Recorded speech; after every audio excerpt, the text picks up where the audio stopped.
Credence book of world रेकॉर्डमध्ये नोंद झालेली पहिली digital media press media live. आपण पाहत आहात प्रेस मीडिया लाईव्ह।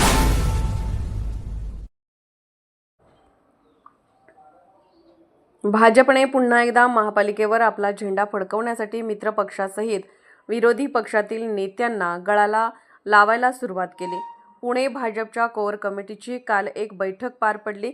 या बैठकीत राष्ट्रवादी शरदचंद्र पवार पक्षाचे अध्यक्ष शरद पवार आणि खासदार सुप्रिया सुळे यांचे खडकवासला विधानसभा मतदारसंघातील विश्वासू नेते असणारे सचिन दोडके यांना पक्षात घेण्यावरून खडकवासला विधानसभा मतदारसंघाचे आमदार भीमराव तापकीर आणि खासदार तसेच केंद्रीय राज्यमंत्री मुरलीधर मोहोळ यांच्यामध्ये जोरदार खडाजंगी उडल्याची माहिती आहे।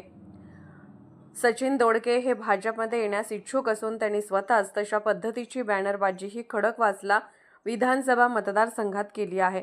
त्यांच्या बॅनरवर मुरलीधर मोहोळ यांचे फोटो देखील आहेत। मी येतोय जनतेच्या आग्रहासाठी, खडकवासल्याच्या जनतेसाठी, सेवेसाठी अशा आशयाचे बॅनर सचिन दोडके यांनी लावले आहेत।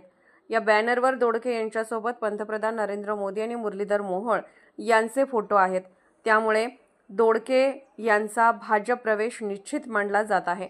सचिन दोडके यांना प्रवेश देण्यासाठी मुरलीधर मोहोळ हे इच्छुक असल्याची माहिती आहे आणि यावरूनच पुण्यात भाजपच्या कोर कमिटीमध्ये मोहोळ आणि स्थानिक आमदार तापकीर यांच्यामध्ये जोरदार शाब्दिक बाचाबाची झाल्याची माहिती देखील समोर आली आहे। सचिन दोडके यांनी खडकवासला विधानसभा मतदारसंघात 2019 आणि 2024च्या विधानसभा निवडणुकीत भीमराव तापकीर यांच्या विरोधात निवडणूक लढवलेली आहे। 2019च्या विधानसभा निवडणुकीत सचिन दोडके यांचा अवघा 2595 मतांनी पराभव झाला होता, तर 2024च्या विधानसभा निवडणुकीत 52,322 मतांनी तापकीर आणि दोडकेंचा पराभव केला होता। खडकवासला विधानसभा मतदारसंघात भाजप आमदार भीमराव तापकीर यांचे कट्टर राजकीय विरोधक म्हणून सचिन दोडके यांच्याकडे पाहिले जाते। अशात आपल्या राजकीय विरोधकाला आपल्याच पक्षात प्रवेश द्यायला भीमराव तापकीर यांचा कडाडून विरोध आहे। त्यामुळे आता सुप्रिया सुळे यांच्या विश्वासू असणाऱ्या सचिन दोडके यांच्यामुळे भाजपमध्ये अंतर्गत वाद निर्माण झालाय का, असा प्रश्न उपस्थित होत आहे।